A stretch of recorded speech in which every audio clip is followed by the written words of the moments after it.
निवडणूक निकाल लागल्यानंतर विजय पराभवाच्या आकड्यापलीकडे काही क्षण असतात जे थेट मनाला भिडतात. 2026च्या निवडणुकीनंतर असाच एक क्षण महाराष्ट्राच्या राजकारणात पाहायला मिळाला.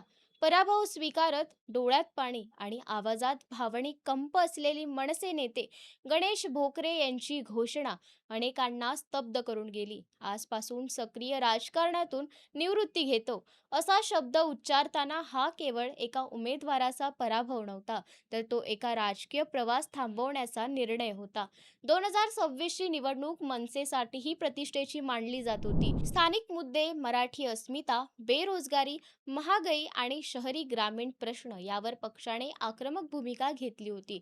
नमस्कार, मी तन्वी सुनील आणि आपण पाहत आहात थेट वास्तव. गणेश भोकरे हे मनसेचे ओळखीचे, मैदानात सतत दिसणारे, कार्यकर्त्यांमध्ये थेट संवाद साधणारे नेते म्हणून ओळखले जात.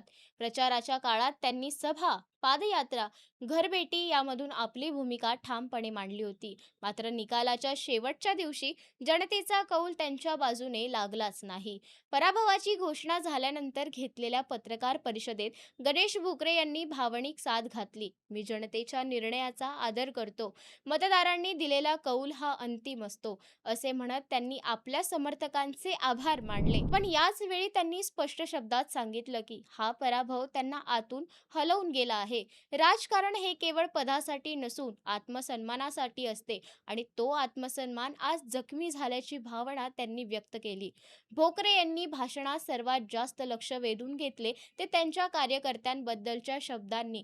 तुम्ही माझ्यासाठी ऊन पावसात फिरलात, घरदार सोडलत, माझ्यावर विश्वास ठेवलात, पण मी तुम्हाला अपेक्षित यश देऊ शकलो नाही, असं म्हणत त्यांनी हात जोडले. हा क्षण अनेक कार्यकर्त्यांच्या डोळ्यात पाणी आणणारा ठरला. राजकारणात क्वचित पराभवानंतर इतक्या प्रामाणिकपणे आत्मपरीक्षण केले जाते आणि त्यामुळेच हा प्रसंग चर्चेचा विषय बनला.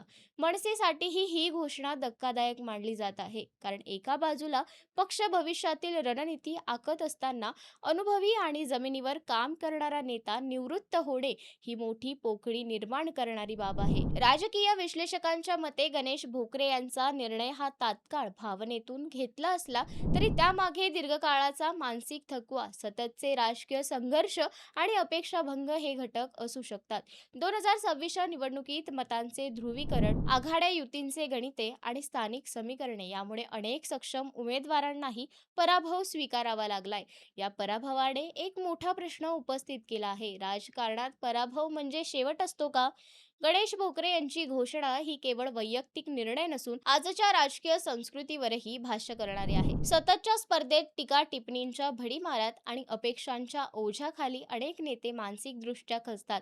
मात्र अशा क्षणी निवृत्त जाहीर करणे ही धाडसाची बाब मानली जात आहे. सोशल मीडियावर या घटनेवर संमिश्र प्रतिक्रिया उमटल्या. काहींनी भोकरे यांच्या प्रामाणिकपणाचे कौतुक केले, तर काहींनी हा निर्णय पुन्हा विचारात घ्यावा अशी मागणी देखील केली आहे. अनेक कार्यकर्ते आणि समर्थकांनी भावनिक पोस्ट लिहिलेत. तुम्ही पराभूत नाही तर आमच्यासाठी अजूनही नेतेच आहात, असे म्हटले आहे. यावरून त्यांच्या नेतृत्वाची छाप किती खोलवर होती हे दिसून येतंय.